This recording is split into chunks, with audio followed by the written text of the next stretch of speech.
提到凯旋门，大多数人第一个想到的是巴黎的凯旋门，但其实，在蒙彼利埃也有一座历史更为悠久的凯旋门，见证了这座城市的辉煌历史。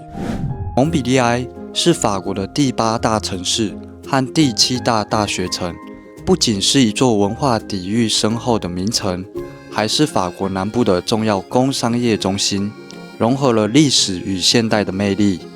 Hello， 大家好，酷酷傻巴。我今天要跟大家介绍蒙彼利埃市区的几个知名景点。我现在在蒙彼利埃市中心的喜剧广场，这里是蒙彼利埃最热闹的心脏地带。在这里，无论是居民还是游客，都爱来此享受咖啡和悠闲的生活时光。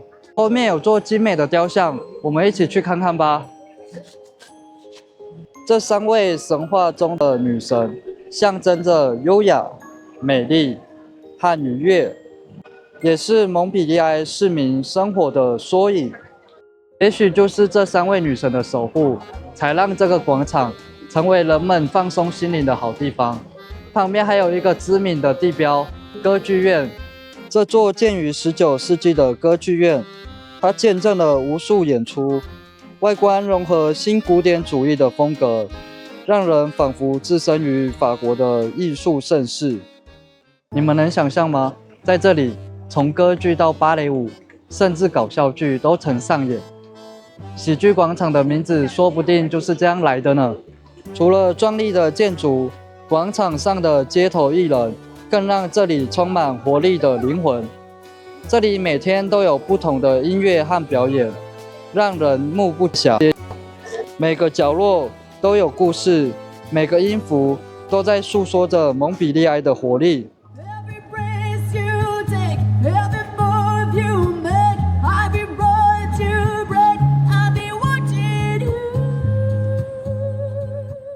法国人热爱咖啡时光，而喜剧广场周围的咖啡馆是最佳的选择。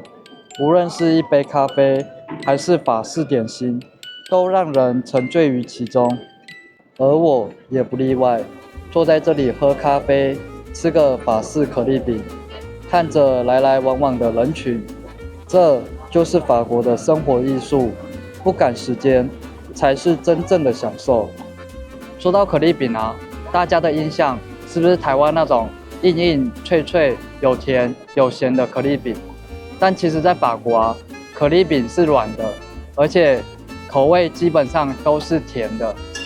给大家看一下，到底有多软，超级软。好啦，我肚子也有点饿了，我要先吃东西了。等一下再带你们介绍下一个景点吧。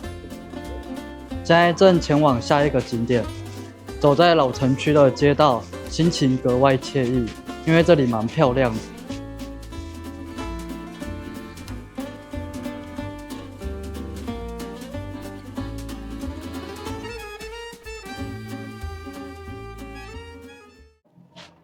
现在来到蒙彼利埃最雄伟的历史建筑——蒙彼利埃主教堂，它建于14世纪，曾经是修道院的一部分。它见证了这座城市悠久的历史与变迁。这座教堂是座哥德式教堂，拥有许多中世纪建筑的标志性特征。我来教教大家什么叫做哥德式教堂吧。很简单，首先是尖拱，这些拱门向上延伸，给人一种通往天堂的感觉。再来是勒架拱顶，这种结构让教堂内部更开阔，不再需要厚重的墙体来支撑屋顶。还有飞浮壁这种支撑结构，它帮助稳固教堂，让墙壁能开出长条形的彩色玻璃窗，以及圆形的玫瑰窗。当光线透过窗户时，绚丽的光辉拉近了人与上帝之间的距离，甚至让信徒感受到上帝的存在。哥德式建筑还特别强调垂直感，高高的尖塔和塔楼让人感觉教堂与天堂相连，就像这座蒙彼利埃主教堂一样高耸，给人庄严和虔诚的印象。你们知道吗？我左右这2个巨塔高达25公尺，它们仿佛拥有守护教堂的力量。无论从哪个角度看，教堂都充满庄严气息。现在来带大家看看教堂的内部吧。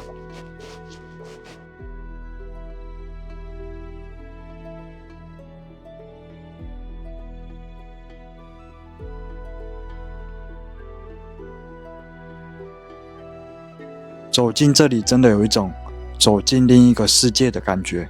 站在这里，感觉自己被这些巨大的柱子包围着，抬头望着那高高的拱顶，真有一种时空交错的感觉。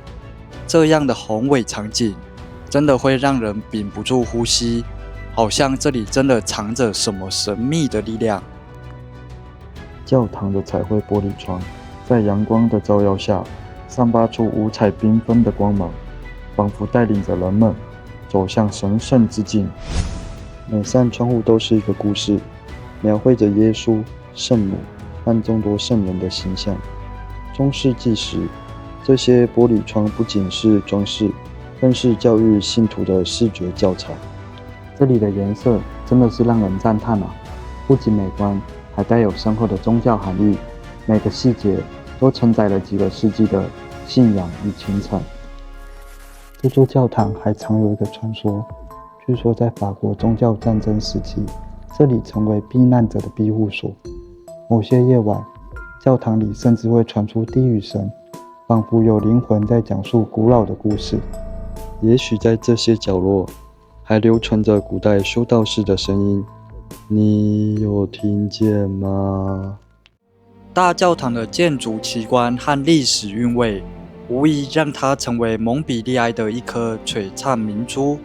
当踏进这里，仿佛都能感受到那份神秘与庄严。无论你是否信仰宗教，这里的氛围都会让你忍不住停下脚步，静静地感受那份穿越时空的神圣之美。有机会过来玩的朋友，千万不要错过这个景点哦。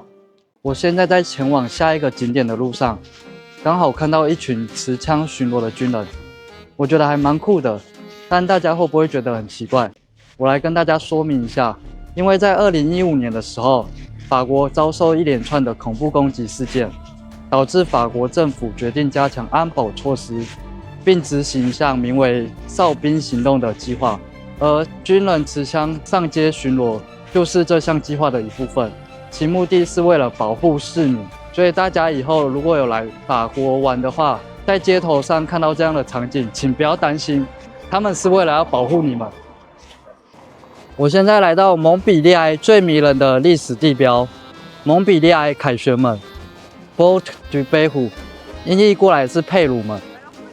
说到凯旋门，大家可能都会联想到巴黎那座宏伟的凯旋门，但你们知道吗？其实，在法国南部还有一座建于更早、更特别的凯旋门，那就是蒙彼利埃凯旋门。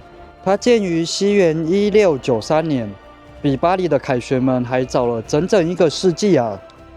站在这座拱门旁，仿佛穿越了时间，从喧嚣的城市街道，一下来到了历史的心脏。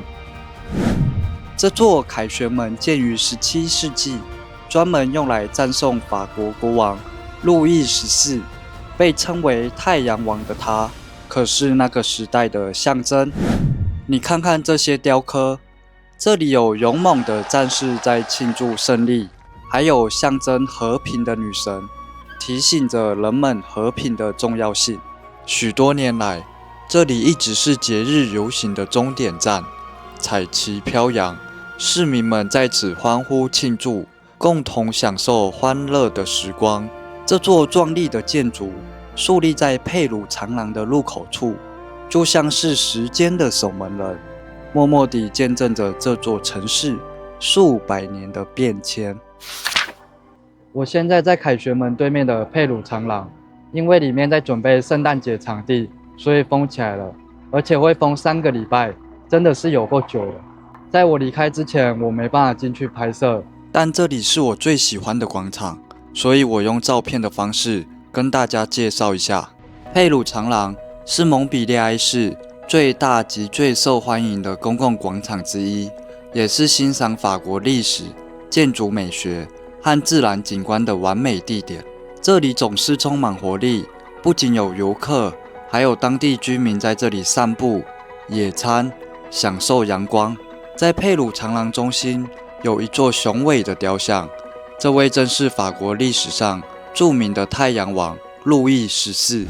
虽然他从未来过蒙彼利埃，但这座雕像却成为了广场的中心，象征着皇室对这片土地的影响力。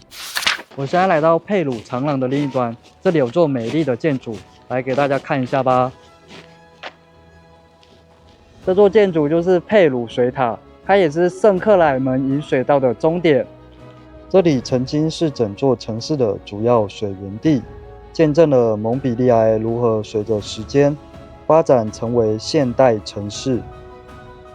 这座水塔不只是个漂亮的建筑，它其实是引水系统的关键部分。